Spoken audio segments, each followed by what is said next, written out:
नमस्कार मित्रांनो, स्वागत आहे तुमचं आपलं यूट्यूब चॅनल व्हीजी क्लासेसवरती। तर पहा मित्रांनो, आजच्या व्हिडिओमध्ये आपण शिक्षक भरती संदर्भात अत्यंत महत्त्वाची अपडेट बघा इथे घेणार आहोत। एकूण 26 जिल्हा परिषदेमध्ये जे आहे शिक्षक भरती इथे होणार आहे आणि 7 वर्षानंतर राज्यातील जिल्हा परिषद, नगरपालिका, महापालिकांसह खासगी अनुदानित शाळांमध्ये 32,000 शिक्षकांची इथे भरती होत आहे आणि आतापर्यंत 26 जिल्हा परिषदांसह 5 महापालिकांच्या जाहिराती पवित्र पोर्टलवर अपलोड झाल्या आहेत। मात्र कन्नड माध्यमांची बिंदू नामावली अजूनपर्यंत अपूर्ण असल्याने कन्नडमधून डी.एड झालेल्या भावी शिक्षकांची येथे चिंता वाढली आहे।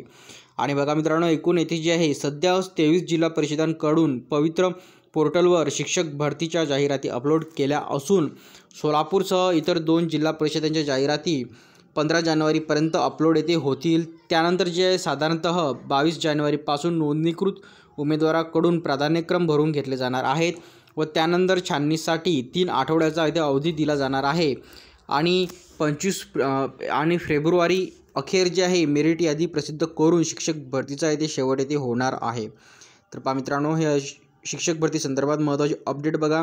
आणि त्यानंतर जे आहे कन्नडची बिंदू नामावली अपूर्ण आहे, हा नेमका विषय काय आहे तर बघा, इथे सोलापूर जिल्हा परिषदेने मराठी व उर्दू माध्यमांच्या शाळांमधील पदांची बिंदू नामावली मागासवर्गीय कक्षांकडून अंतिम करून घेतली आहे।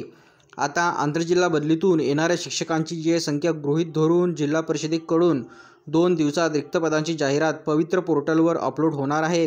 पण कन्नड माध्यमांच्या शाळेमधील रिक्त शिक्षकांची बिंदू नामावली अजूनपर्यंत अंतिम झालेली नाही।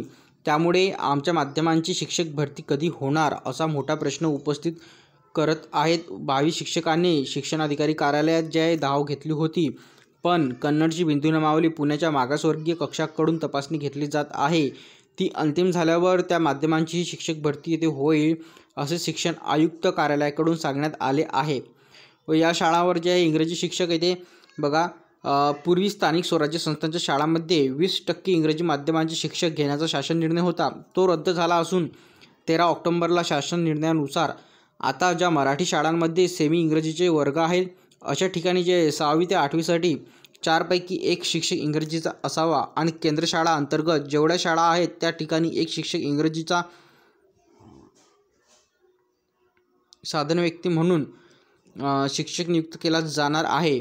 व इंग्रजी माध्यमांकडे जे आहे पालकांचा कल वाढल्याने मराठी शाळांमधील पटसंख्या कमी होत आहे असल्याने शासनाने असा निर्णय घेतला आहे। साधारणतः एकूण रिक्तांपैकी जे आहे रिक्त पदांपैकी 25% शिक्षक इंग्रजीच्या भरती होणार आहेत व संबंधित जिल्हा परिषदेच्या मागणीनुसार ती पदे इथे भरलीच जातील। तर पहा मित्रांनो, अशा प्रकारे जे आहे शिक्षक भरती संदर्भात एक महत्त्वाची अपडेट बघा आपण इथे घेतलेली आहे। तर पहा, व्हिडिओ थांबवता येथेच भेटूया पुढच्या व्हिडिओमध्ये लवकरच। धन्यवाद।